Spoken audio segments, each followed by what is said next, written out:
I believe I can fly. Hello guys, it's your buddy Rorschach here with this should be an interesting review because it's a surprising read of IronHeart, issue number 1, right? So I'm going to probably title this review something like IronHeart is extremely then ... So what is IronHeart? It's extremely surprising. It's surprising in that the writer, Eve Ewing, appears to have been given complete free rein to do whatever she wants in the book. And in being given free rein and being given too much rope, she's gone and hung herself, unfortunately, in the first issue of a comic book. This is not her fault. This is the fault of Marvel Comics and the various editors on this book, because she's the first-time writer. Who are the editors here? There's normally quite a few. Alana Smith and Tom Brevoort, then C.B. Sobolski. He won't have anything to do with this. He's too busy, you know, the all-you-can-eat buffet at Pizza Hut. So these editors have just apparently let her do whatever she wanted. And if they haven't, if this actually has been edited, I can only, hazard a guess of what the unedited version was like, because this is nigh on unreadable. Look at all this talking going on. There's way too much. It's not a very entertaining comic book. It's not a very competently structured comic book. It's kind of an annoying comic book that feels like a chore to get through. And it's not Eve Ewing's fault. It's just that this is the first comic book that she's ever written. Why didn't Marvel make sure it was good? I don't get it. Do they want her to fail?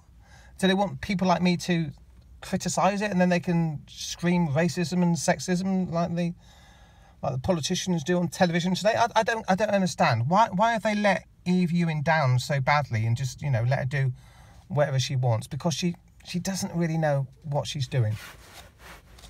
I'll take you through the plot for what it is, but you'll see. I'm looking forward to reading the other reviews and watching the other reviews, not just the Comicsgate reviews, but the reviews coming from the mainstream normies. I know what they're like. There'll be somebody out there giving it 10 out of 10, but it's going to be hard to justify that rating. Right, at the beginning of the book, there's a mention of a stepdad and best friend dying in a drive-by shooting. So I thought that's a good start. A drive-by shooting in Chicago.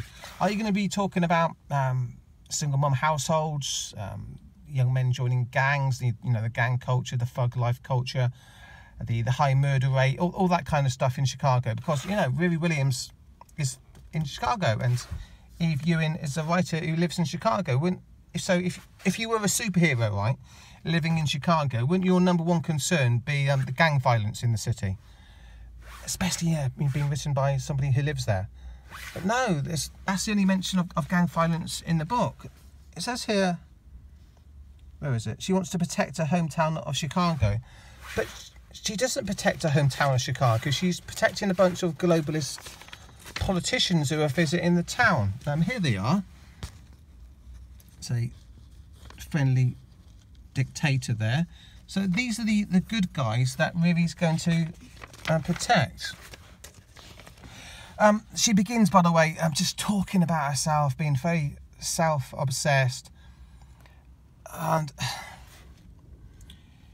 look at this. How did I go from being a no-name black girl messing around alone in my garage? What do you mean black girl? What's your skin colour got to do with anything? Why are you bringing it up? It's weird.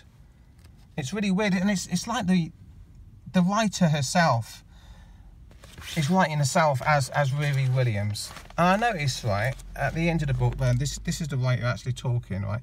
Look at the way that the writer talks. Hey there, what's good, everybody? Nothing could thrill me more than the chance to welcome you to this IronHeart #1, the very first dispatch in the solo adventures of Riri Williams. Oh, dang. This is the part where I need to insert an iconic nickname for Riri, the awkward aviator. This being massively self-aware and not living in the moment. This thing which I first noticed in the Kevin Smith movies, it really gets on my nerve. Why can't people just live? Why have they got to say something, then analyse what they've just said? it just irritates me, and that's how Riri Williams talks as well. So that's the impression I get the impression that Riri Williams is just a stand-in for Eve Ewing. She's like Ian Fleming's James Bond, a wish fulfillment character who's just flying around telling herself how awesome she is and that I shouldn't be here, but I'm here, I'm lucky, and I'm working in a Institute of Technology, I'm a scientific genius. I'm not concerned about Chicago, the gang violence, you know, who cares about that? But I've got to protect those globalist leaders. I've got to protect the sheik there from Saudi Arabia. So who's threatening these various dictators, these various globalist dictators from around the world? Who do you think's threatening him? It's going to be a white guy with blonde hair, isn't it? Where is he? Here he is. Here's the white guy with blonde hair who's the villain in the book. Very, very predictable.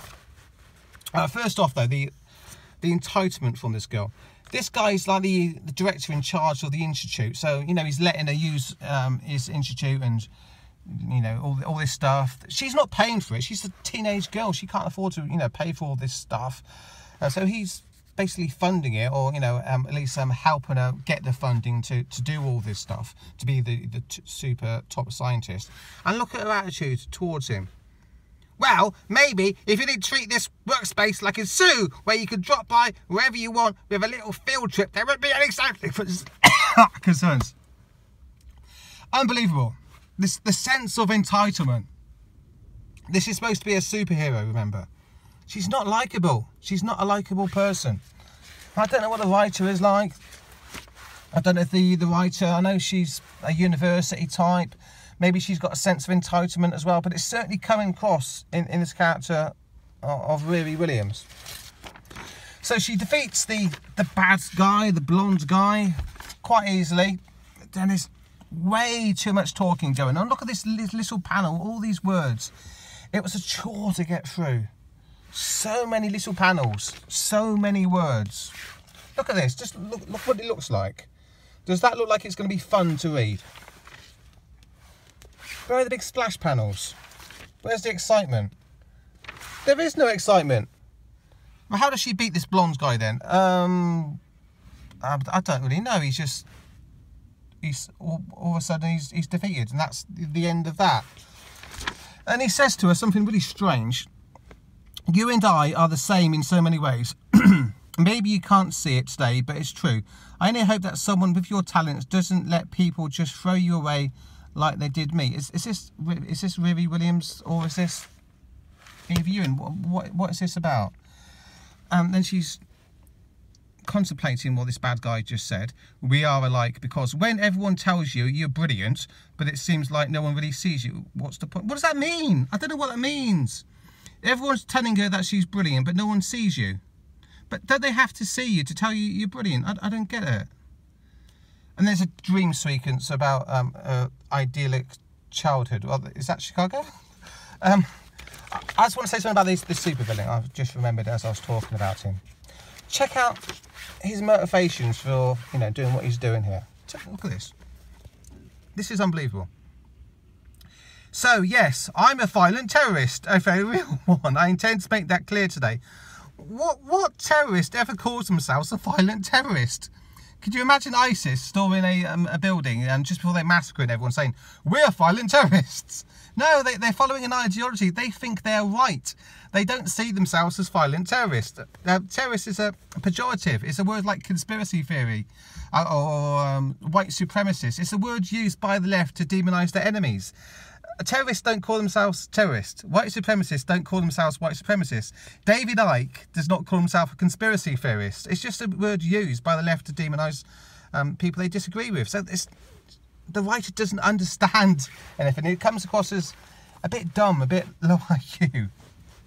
Anyway, this is a dream sequence, and it's weird. Remember the bad guy, the blonde guy, is beaten there, but the story doesn't end. We've still got loads more to go. What's going on here?